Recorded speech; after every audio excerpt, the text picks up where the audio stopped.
Okay guys, today the Ranger's getting another upgrade. It's going to get a full-size battery. See, I got an Optima here. I got the yellow top. It's a deep cycle battery. Should be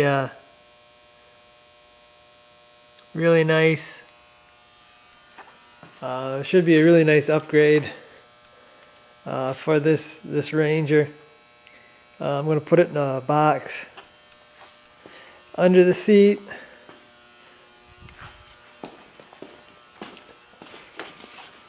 You can see this is the original battery, just a small standard ATV battery. I'm going to get this all out of the way. Hopefully going to put it down there in that cross member. Hopefully I got enough room. This is an upgrade I was going to do anyway. I've done it to my other Rangers that I've had. I actually killed the battery the other day on this thing. I was running my heater and my big light bar, and I took the battery down.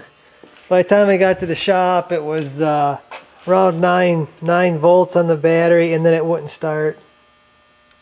You can see right now I charged it all night that night with a trickle charger.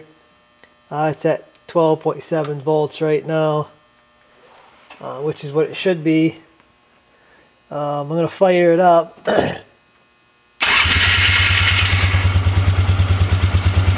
You see it's 12.5. You got to actually rev it up.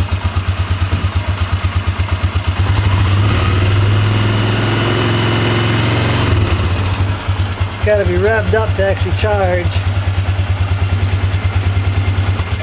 But that tells me the stator's working. It's charging. It's just I believe I'm drawing more power than the stator's putting out. That's the whole reason for the deep cycle battery that's going in. They're made to be kind of drawn down without being charged. Plus, it's a full-size battery. It's gonna have way more power than a tiny little ATV battery. Even if I just upgraded to a regular full-size, which that's what I've done in the past, this is way better than them small batteries. This Optima is a spendy battery. I've never tried the Optimas before. I'm going to give it a shot.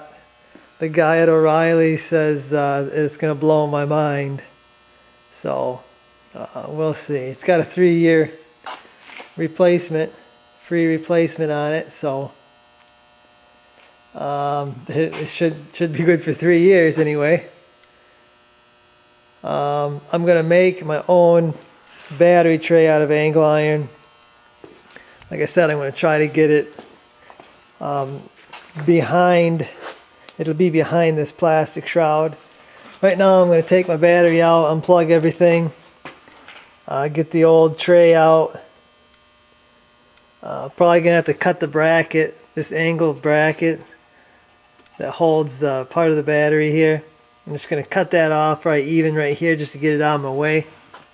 I won't be going back to the small battery, so I'm going to do that, possibly pull my plastic off to get more access. We'll see. Okay, so there's my box, or my tray I guess you'd call it, clamped to the welding table. Went with 45s in the corners. So I'm going to start welding this up, and then test fit it on the Ranger.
Okay, so there's my tray all welded up.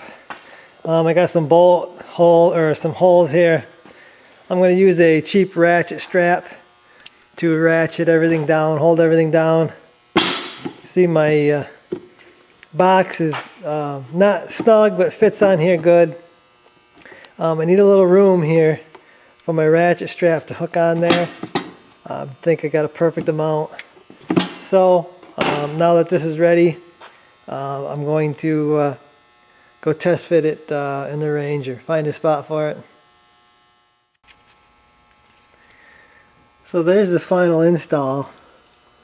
Bolted it down on this side, on that brace for the plastic there, and then put some 1.5 inch, I believe that's 1.5 inch tubing from the frame to the bottom of the tray I made. I had to push it out a little bit. You can see it's sticking out a little bit, but that ain't gonna matter, I don't think.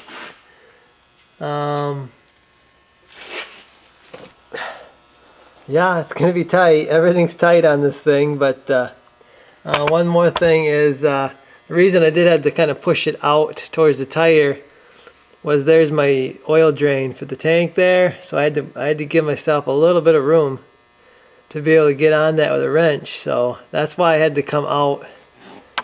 But like I said, I don't think it's gonna make a difference.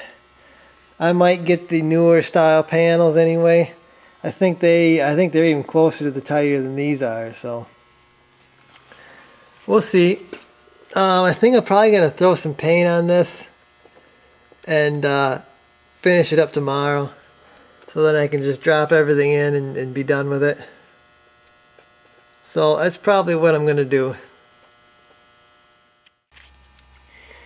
Okay, I got my bracket painted, got my box sitting in there, got my strap bolted on the side there. Just used a 1/4 inch bolt, some big body washers to hold that on the side. Also drilled some holes in the bottom of this battery box. There's no drain holes. There's holes in the top cover so water can get in, but water can't get out. So I'm sure that tire is going to be throwing some water. I believe I said that tubing was 1.5 inches. It's 3/4. I don't know where I got 1.5 inches. But that bracket's strong. I could jump up and down that and it ain't gonna move. So getting ready to drop my battery in here. Got to extend the positive cable that goes to the starter solenoid, because it ain't never gonna make it. Might have to extend some of these other wires. I'm looking for a fuse block that I can run underneath the hood. That'll make all this easier. So I'm not going to do anything permanent here, just going to get my wires to my battery so I can get using this thing again. So I'm going to drop the battery in here and start running the wires. Okay, so there's the install of a full-size battery, one of these.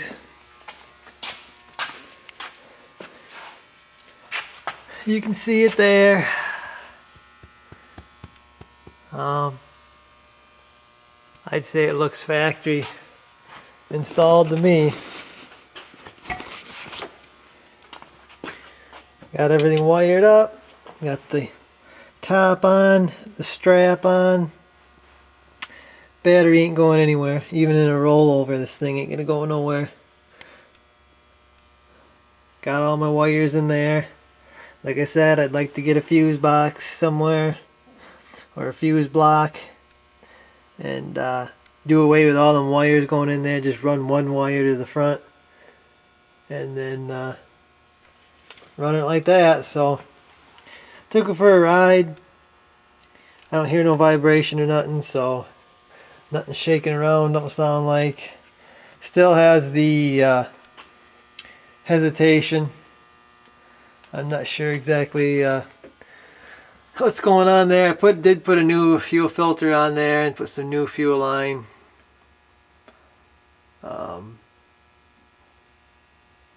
So I guess I'll keep you guys updated on the hesitation that it has. I guess that's what I can describe it as. I wish I could do away with the governor here, or whatever they call that, on this that they put on the professional series. I do have a boot coming, a new boot. This thing's all cracked up. I'm wondering if maybe I'm sucking air there, and maybe that's causing the hesitation or something. So I got a new boot coming. I'll do the install when I get that. We'll see what happens there. And I guess I got one more thing I want to do here before I do close this all up. I got a deal that's it's a permanent plug-in that I'm gonna run. And what this plugs into, you run positive, negative to the battery, and you got this plug on the end.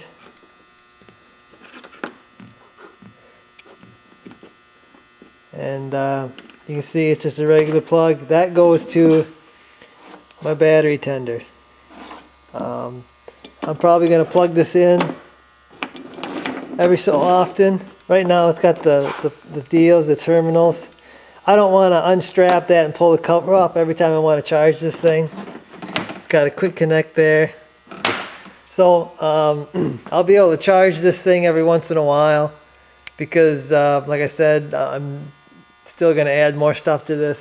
And I believe I'm drawing more power than what the alternators or the stator's kicking out. So I will plug this thing in every so often. This battery tender has been awesome.